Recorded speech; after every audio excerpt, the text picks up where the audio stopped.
Good, happy Wednesday morning, October 7, 2020.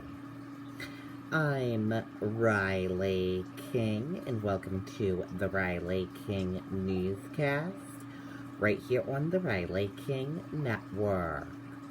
We have a lot of news to get to this Wednesday morning, so let's begin.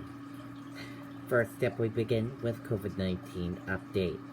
2 more deaths from COVID-19 announced in New Hampshire. 53 new positive cases confirmed, officials say. New Hampshire numbers. Let's take a look at that right now.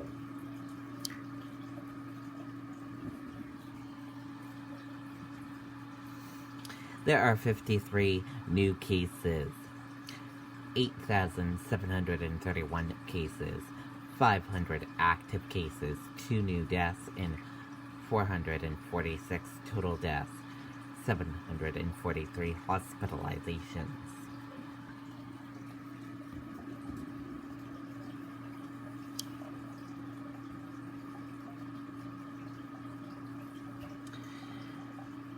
Two more Granite Staters have been attributed to COVID-19 in New Hampshire, health officials said Tuesday, as 53 new positive cases were confirmed. Officials said 446 Granite Staters have died of COVID-19 over the course of the pandemic. The 2 who died were both age 60 or over and residents of Hillsborough County, health officials said. New Hampshire COVID-19 pandemic information, graphs, and case data. Let's take a look at that right now.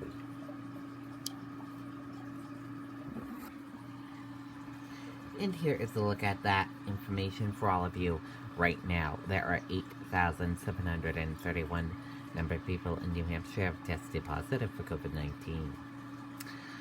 331 number of people live in a hospital who in the United States who have been tested positive.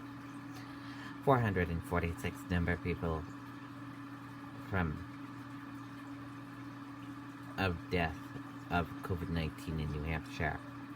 743 number of people have been hospitalized with COVID-19 in New Hampshire, and 616 number of deaths from COVID-19 in the United States. Sorry about those few mess-ups, everyone. And now let's take a look at this map of New Hampshire right here, where current cases of COVID-19 are. Manchester, 66. And let's take a look at this map of New Hampshire, where total cases of COVID-19 are. Manchester, 2149. And now let's take a look at these 3 charts here. Let's start with the first chart here. New cases each day in New Hampshire. In the purple, daily new positive COVID-19 cases. In the orange, new hospitalization. And in the red, deaths. And let's take a look at this chart here. Current cases. In the purple, total current COVID-19 cases. And in the orange, current hospitalization. And let's take a look at this chart here. Total cases. In the purple, total positive COVID-19 cases. In the orange, total hospitalization. Red, death. And blue, recovered. And now let's take a look at this chart here. Age group of cases. Female and male of cases. And risk information. Let's take a look at this chart here. Infections, hospitalizations, and deaths. And let's take a look at this chart here. Deaths, percent of New Hampshire population, race/ethnicity of cases, and hospitalization. And a reminder, your common symptoms: fever, lack of smell, cough, difficult breathing, chills, nausea, and vomiting. How it spreads, and prevention tips. And be sure to stay with the Riley King Network for all the latest of your COVID-19 information. Prosecutors expected to file brief with Supreme Court to restate Boston Marathon bomber's death sentence. Federal Appeals Court orders new death penalty trial for Zohar Tsarnaev. Let's take a listen to that video from WMUR News 9, Tim Calorie.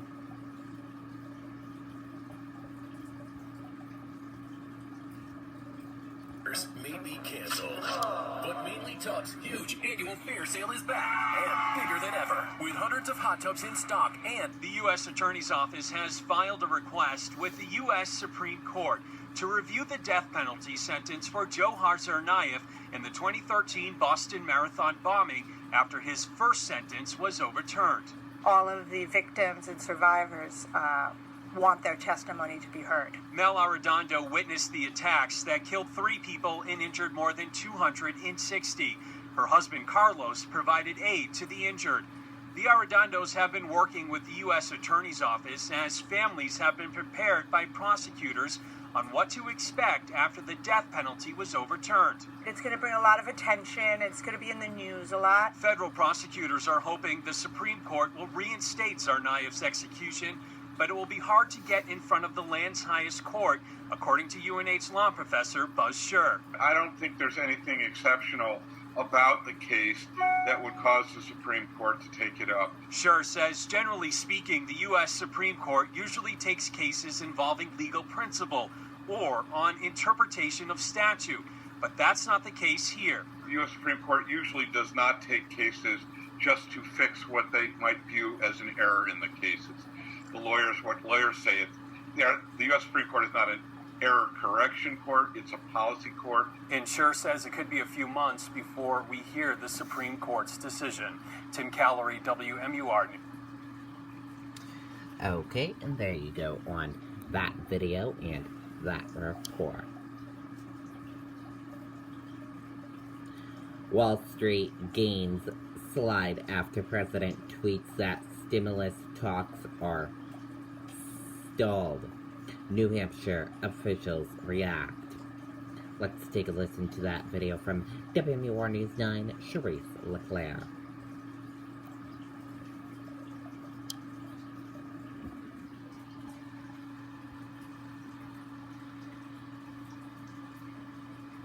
The pandemic has made everything harder, but AARP New Hampshire is fighting to protect Americans 50 plus by giving you the information you need to vote safely at home or in person.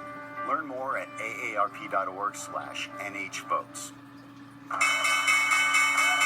Stocks slumping Tuesday in the minutes after this tweet from the president directing Senator Mitch McConnell to cease stimulus talks and keep his attention on confirming Judge Amy Coney Barrett to the Supreme Court.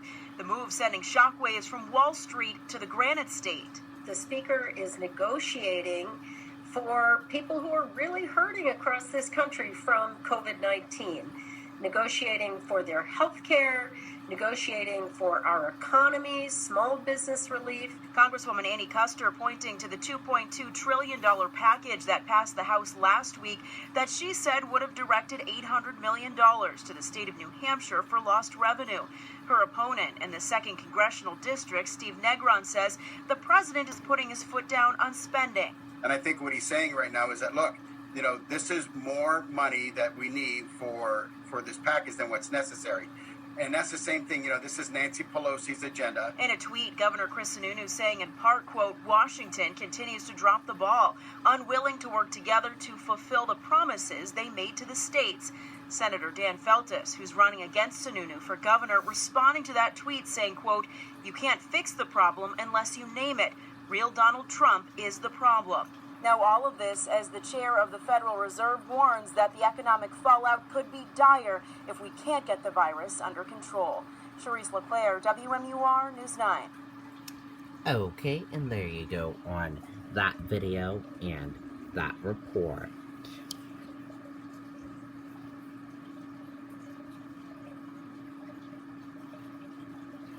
New Hampshire Attorney General's office warns of Social Security scam. scam targeting elderly people. Let's take a listen to that video from WMUR News 9, Mike Cronin. Palmer Gas and Oil has been keeping homes in New Hampshire, northern Massachusetts, and southern Maine comfortable for over 85 years and 4 generations. Scammers are profiting during the COVID-19 pandemic by using the opportunity to exploit Granite Staters. In the past month, the New Hampshire Attorney General's office says there's been a sharp uptick in people falling victim to Social Security scams. They're just isolated, they're feeling lonely, and so they're answering phone calls that they shouldn't be and giving out information that they shouldn't be. Assistant Attorney General Brian Townsend says scammers target people, especially the elderly, using an automated phone message telling them their Social Security number has been compromised. We just suspend your Social Security number because we found some suspicious activity. It instructs them to either stay on the line or press 1 for more information. They're then connected to a live person, a scammer, and then that scammer tries to tease personal information out of them, like dates of birth, Social Security numbers. It's a sophisticated and coordinated effort, but Townsend says the Social Security Administration will never threaten you into giving personal information or money. And really what you need to do is hang up. Don't feed into it. Don't try and play along with the game. Just hang up the phone and contact the Social Security Administration if it's a Social Security scam. Contact the New Hampshire Attorney General's Office Consumer Protection Hotline. Townsend urges vigilance and to check in with relatives, saying the damage is done once scammers get what they want. If you provide them money, you're typically not getting the money back. If you provide your personal information, that is out there for anyone to steal and use your identity whenever they want. If you know someone who's been exploited, you can contact the New Hampshire Bureau of Elderly and Adult Services at the number listed right on your screen. In Concord, Mike Cronin, WMUR News 9. Okay, and there you go on that video and that report. Tonight is the vice presidential debate. Let's take a look at this promo from ABC News.